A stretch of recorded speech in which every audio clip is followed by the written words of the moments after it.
Яңа коронавирус инфекциясы безнең республикада бүгенге көнгә 3611 очрак теркәлде. Һәм инде көн сайын бу авыру очраклары артуы бара. 50-55 эчендә авыру очраклары теркәлә.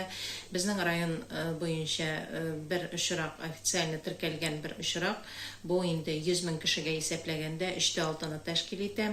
Татарстан буенча 100 мең кешегә исәпләгәндә 89.6-ны тәшкил итә.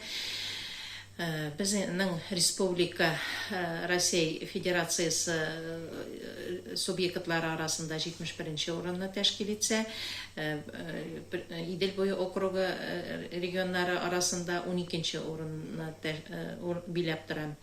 Авыру очраклары, теркәлү очраклары республикада соңгы атналарда безнең коллективлар арасында теркәлү нәтиҗәсендә күбәю очраклары бар.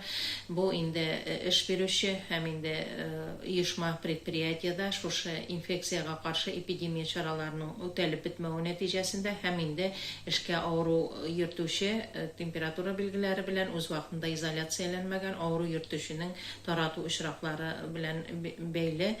Шуңа күрә инде безнең Роспотребнадзор таләпләре буенча масочный режим эшкә килгәндә һәрбер эшченең температурасын үлчәү, шул ук вакытта эш урыннарында социаль дистанция 1,5 метр һәм инде кибетләрдә, шул ук вакытта җәмәгать транспортында маска һәм инде перчатка режимнары үтәү бара. Безнең инде 12 июньнән җәмәгать туклану предприятиеларына эшләргә рөхсәт бирелә. Бары тик җәйге ачык һавада туклану урыны оештырылган террасаларда, верандаларда булган очракта гына.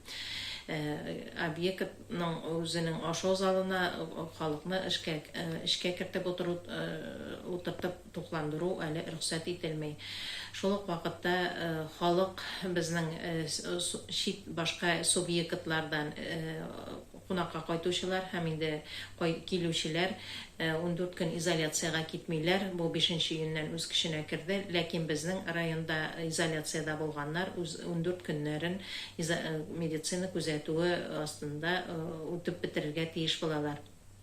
Шул ук вакытта районда безнең шикле авыру билгеләре белән контактта булучылар изоляциядә бар әле. Алар медицина күзәтү үтәләр. Бүгенге көндә 9 кеше. Аларның анализлары алынды, результатлар эштә пока.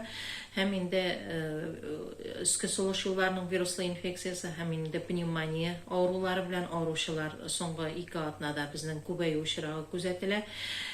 Һәрбер кеше үзенең сәламәтлегенә сакчылык карасын иде.